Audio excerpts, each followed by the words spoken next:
In 1947, Kinsey sent the final proofs of his chapter on child sexuality for approval by the pedophile he codenamed Mr. Green. Much of it came from Green's child abuse diaries, which has called into question its value.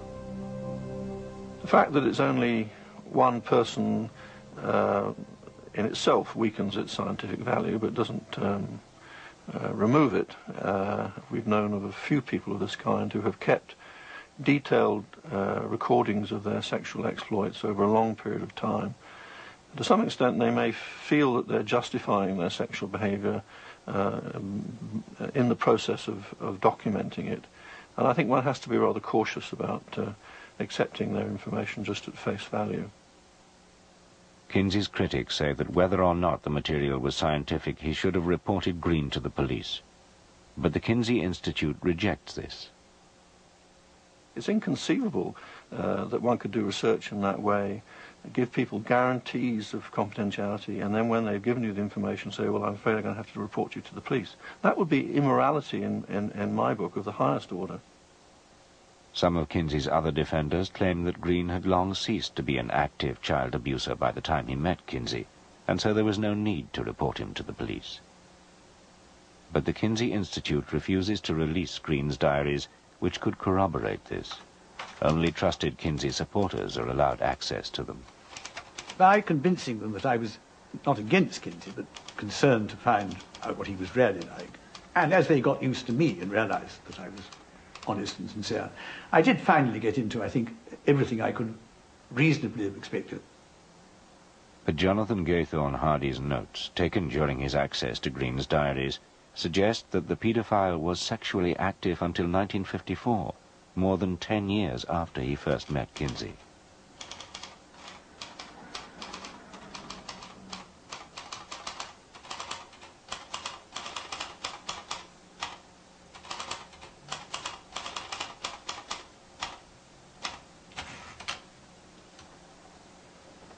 What does the highlighted piece mean?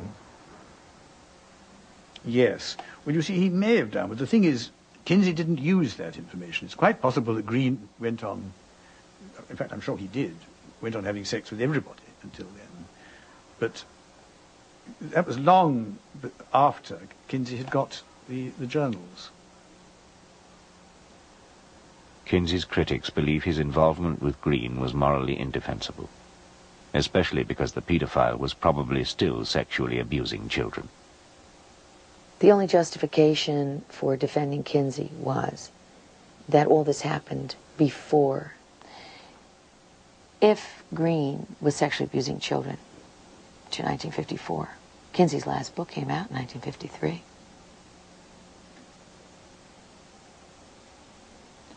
That certainly would mean that all of that violence and all of that abuse was going on throughout the entire time Kinsey was collecting these data. Wouldn't it? Green was not the only pedophile providing information to Kinsey. We got them in prisons, a lot of them, because we had the prison records of these people. So we'd say, give us a list of everybody in San Quentin who's sent up on pedophilia charge, and we'd go after them. So we got a lot that way. Then there was also a pedophile organization in this country. They cooperated with us, and some of them who were not, of course, not incarcerated, they came and gave us information. Not all of the pedophile information arriving at the Kinsey Institute in Indiana came from within America.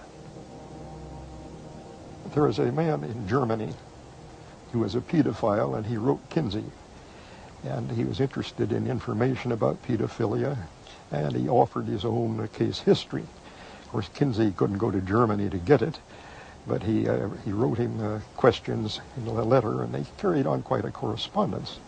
And we were learning some interesting things about pedophilia in Germany, you might say. The pedophile was Dr. Fritz von Baljusek, a former senior Nazi Party official. Before the war, he had been a stormtrooper.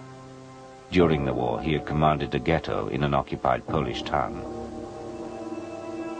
During all this time, and in the years that followed, he sexually abused hundreds of pre-adolescent girls and boys. He recorded the details in pseudo-scientific diaries in which he claimed to have masturbated and penetrated the children to assist their sexual development. At Kinsey's request, von Balusek sent his diaries to Indiana.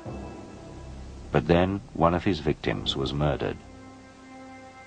So the police were looking for pedophiles, and they ran across him and decided he was probably the murderer. And so as they went through his possessions, they found his correspondence with Kinsey. So they said, aha, Kinsey must know all about this man. We've got to have Kinsey's testimony and whatever records this man sent to Kinsey. So they got Interpol, International Police on the thing. And they even involved the FBI and some other things.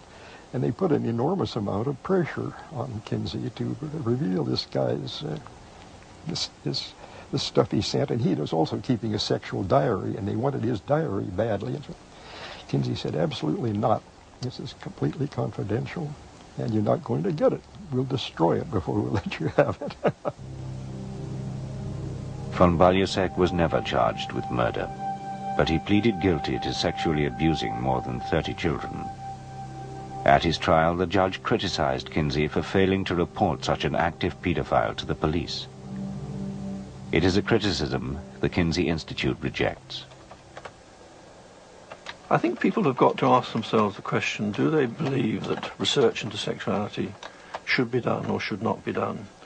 Particularly research into sexuality which might be, in some sense, illegal. But if the cost potentially is more children at risk of abuse, can that cost be justified? Consider the cost of remaining in ignorance. Unless we know about these behaviours, we'll be in a much worse position than if we have more information about them. That was Kinsey's view. John Bancroft is adamant that Kinsey never did more than accept reports from pedophiles on their sexual activity. Kinsey didn't ask anybody to carry out any particular form of sexual behaviour. He simply asked them to let him know of their experiences that they'd had. But at von Balusek's trial, an exchange between the judge and the pedophile seemed to suggest otherwise. The judge said, I had the impression that you got to the children in order to impress Kinsey and to deliver him material. And von Balusek replied, Kinsey himself asked me for that. If the judge's impression was correct, and if von Balusek was telling the truth, it would be evidence of Kinsey's involvement in ongoing child sexual abuse.